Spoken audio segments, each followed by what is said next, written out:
ഓരോ ഭക്ഷണവും എൻ്റെ ശരീരത്തിൽ പ്രവർത്തിക്കുന്നത് വേറൊരു രീതിയിലായിരിക്കാം. അത് വേറൊരു വ്യക്തിയുടെ ശരീരത്തിൽ പ്രവർത്തിക്കുന്ന രീതിയിലായിരിക്കില്ല എൻ്റെ ശരീരത്തിൽ പ്രവർത്തിക്കുന്നത്. ഉദാഹരണത്തിന്, എനിക്കൊരിക്കലും ഒരു വ്യക്തിയോട് പറയാൻ പറ്റില്ല, നിങ്ങൾ ഇന്ന് മുതൽ 1 കപ്പ് ചോറുണ്ണാനേ പറ്റുള്ളൂ, ഇന്ന് മുതൽ 1 ഇഡ്ഡലി കഴിച്ചാൽ മതി, 1/2 ചപ്പാത്തി കഴിച്ചാൽ മതി. ഇതൊരിക്കലും നമുക്ക് പറയാൻ പറ്റില്ല. കാരണം 1 കപ്പ് ചോറ് എൻ്റെ ശരീരത്തിൽ വരുത്തുന്ന വ്യതിയാനങ്ങളായിരിക്കില്ല 1 കപ്പ് ചോറ് മറ്റൊരു വ്യക്തിയുടെ ശരീരത്തിൽ വരുത്തുന്ന ഗ്ലൂക്കോസ് വ്യതിയാനങ്ങൾ. ഇത് മനസ്സിലാക്കാൻ നമുക്ക് സാധിക്കണം. ആ വ്യക്തിയിൽ ശരീരത്തിൽ വരുത്തുന്ന മാറ്റങ്ങൾ അനുസരിച്ച് ഈറ്റിംഗ് പ്ലാനുകൾ കറക്റ്റ് ചെയ്യാൻ നമുക്ക് സാധിക്കണം. ആ വ്യക്തിയുടെ ജീവിത സാഹചര്യങ്ങൾ അനുസരിച്ച് ഇതിനെ കറക്റ്റ് ചെയ്യാൻ നമുക്ക് സാധിക്കണം. അതുകൊണ്ട് തന്നെ ഒരു കൃത്യമായ ക്വാണ്ടിറ്റി നമുക്ക് പറയാൻ സാധിക്കില്ല. അതുകൊണ്ടാണ് റെഡിമെയ്ഡ് ഡയറ്റുകൾ നമുക്ക് പലപ്പോഴും ഫോളോ ചെയ്യാൻ സാധിക്കാതെ വരുന്നത്. നമ്മൾ അല്പസമയം അല്ലെങ്കിൽ ഒരു മാസം അല്ലെങ്കിൽ ഒരു 15 ദിവസമോ കഴിഞ്ഞു കഴിഞ്ഞാൽ പലരും പറയുന്നൊരു കാര്യമാണ്, ഞാൻ ഡയറ്റ് നോക്കിയപ്പോൾ 5 കിലോ കുറഞ്ഞു, ഡയറ്റ് നിർത്തിയപ്പോൾ 10 കിലോ കൂടി. അതിൻ്റെ പ്രധാനപ്പെട്ട കാരണവും ഇത് തന്നെയാണ്.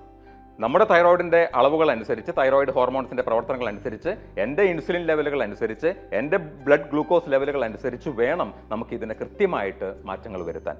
എന്നാൽ മാത്രമേ ലോങ് ടൈമിൽ നമുക്കൊരു റിസൾട്ട് ഉണ്ടാക്കാൻ സാധിക്കുകയുള്ളൂ.